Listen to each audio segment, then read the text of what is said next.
한방눈이 퍼붓던 지난 5일, 소방차 한 대가 사이렌 소리를 울리며 달려갑니다.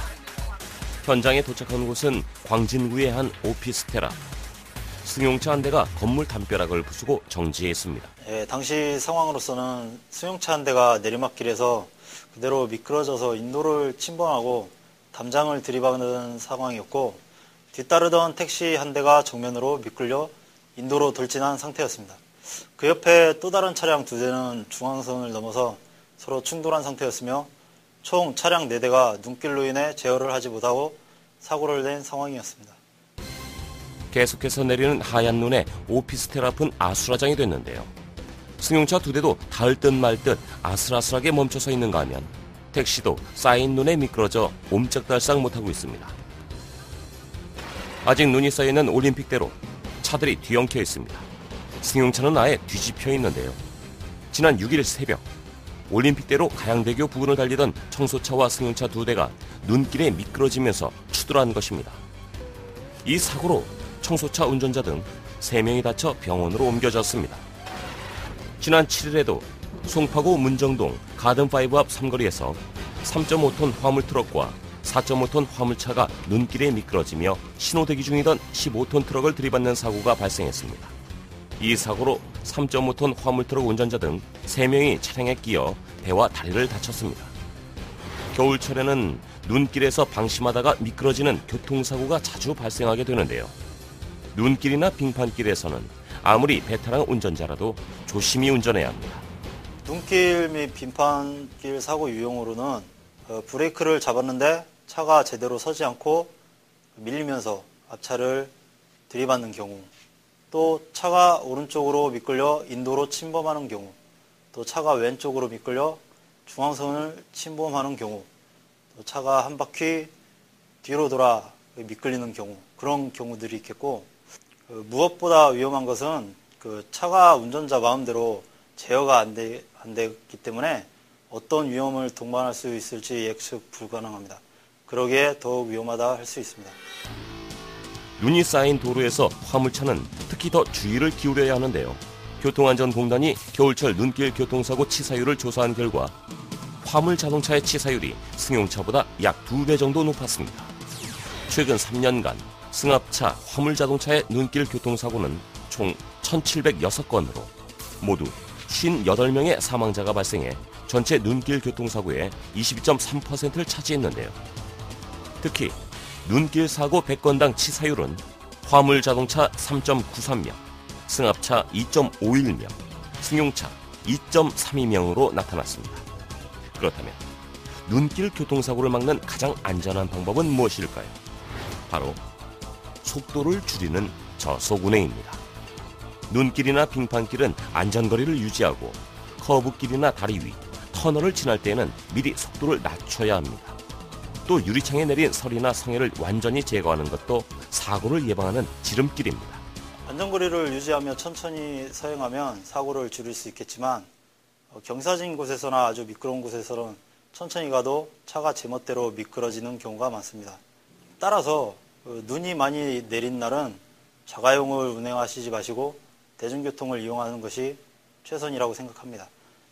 그래도 차를 운행해야 할 때는 체인을 감거나 스노우 타이어를 장착해야겠습니다. 감속 및 정지 시에는 저당 기어인 엔진 브레이크를 사용하시고, 무엇보다 중요한 것은 도로별 규정 속도의 절반 이상을 줄여야 합니다. 안전거리도 마른 노변 대비 2배 이상을 유지해야 되겠습니다. 겨울의 상징인 희고 깨끗한 눈. 하지만 이 눈이 도로에서는 무서운 흉기가 될 수 있는데요. 눈길에서는 속도를 반으로 줄이고 안전거리를 반드시 유지해야겠습니다.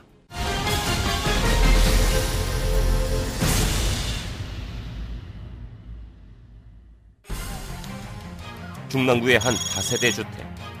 건물 꼭대기에서 뿌연 연기가 새어나옵니다. 갑작스러운 불길로 3평 남짓한 옥탑방이 다 타버렸습니다. 최초로 방지센터로부터 화재 수보를 받고 출동을 하는 과정에서 옥탑에서 화재가 발생하여 인명피해가 우려된다는 내용이었고, 현장에 도착을 해보니까 이미 화재는 크게 진행이 돼서 현장에 도착한 저희 소방대는 곧바로 큰 수관을 활용, 화재 진압을 초기에 신속히 진압할 수 있었습니다. 화재의 원인으로 지목된 것은 수도관 동파 방지용 전기 열선. 사용한 지 단 하루 만에 불이 났습니다. 불은 인명피해 없이 6분 만에 꺼졌지만 방 안에 있던 침대와 책상 등 집기류를 태워 소방서 추산 90만 원의 재산 피해를 냈습니다. 모두가 잠든 새벽 2시 반, 서대문구 연희동 2층 주택 옥탑방에서도 불이 났습니다.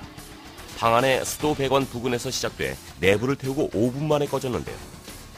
수도 배관에 설치된 전기 열선 과열이 역시 그 원인이었습니다. 최근 한파로 열선을 찾는 사람들이 부쩍 늘었는데요. 시중에 판매 중인 상당수의 전기 열선은 안전성 검증과 KC 마크를 인증받지 않는 불법 제품들입니다. 또 전기 열선을 잘못 사용하게 되면 화재가 발생할 수 있습니다. 전기 열선 관련 화재의 원인으로는 불량 제품을 쓰는 경우가 있습니다. 두 번째로 그 사용 방법을 잘 몰라서 주의사항을 지키지 않아서 나는 경우가 있고, 세 번째로 그 동파 방지를 위해서 감안한 열선 위에 이불 등 보온재를 감싸서 이것이 도리어 화재로 이어지는 경우가 있습니다.